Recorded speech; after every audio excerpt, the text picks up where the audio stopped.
Bluster, or do we take it seriously? Well, we have to take it seriously. I don't think there's any doubt about that.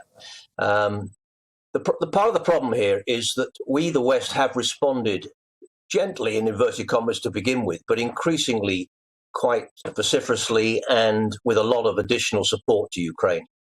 And there's no doubt that Putin and Russia as a whole, have this. They've always felt that the West is surrounding them, the West is putting them under pressure. They have this sort of sense of inferiority.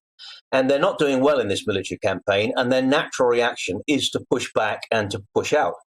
They do have the capability of striking the UK. There's no doubt about that. They have the ability in terms of cyber warfare, in terms of things like the Salisbury attack and others.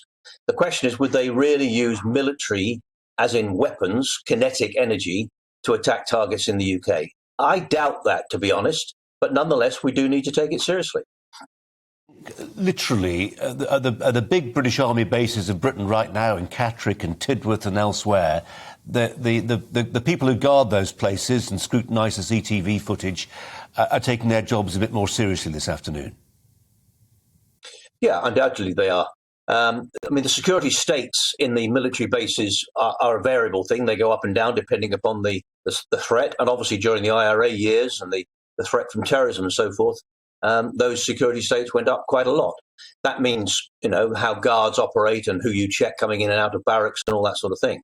To be honest, there is, I suppose, a potential threat that somebody would come into a military base and try and put a bomb in the base, as in a Russian threat.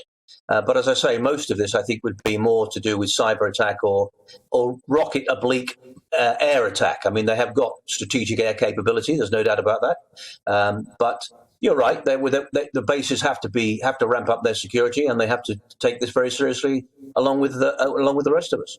It's a brave man and woman who's currently being posted as part of our Foreign Office mission to Kiev, because you'd imagine that would be quite an appealing target to the Kremlin. Yes, it would. And I don't think that threat against Kiev or indeed the other cities in the West has gone away.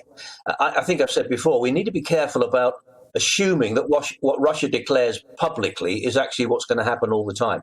This idea that they've sort of abandoned Kiev, they've moved away from the West, they're now going to concentrate on a major offensive in the East against the Donbass and those two regions, the two provinces there. There's no doubt at all that they will, I'm sure, and are indeed putting up the pressure in the East. But that doesn't mean to say they won't attack from the north or the south and try and encircle the Ukrainian military, or indeed that they've given up threatening Kiev or the other cities. There's a Russian word called maskirovka, which is Russian deception operations, and that includes pretending to do one thing and actually putting a major emphasis somewhere else.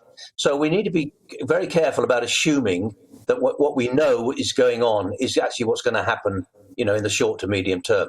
We've got very good intelligence, and the MOD, the British MOD's daily intelligence reports are very good. But nonetheless, there's always this, sort of sense that this Maskirovka business will play out. Events will play out differently as a result.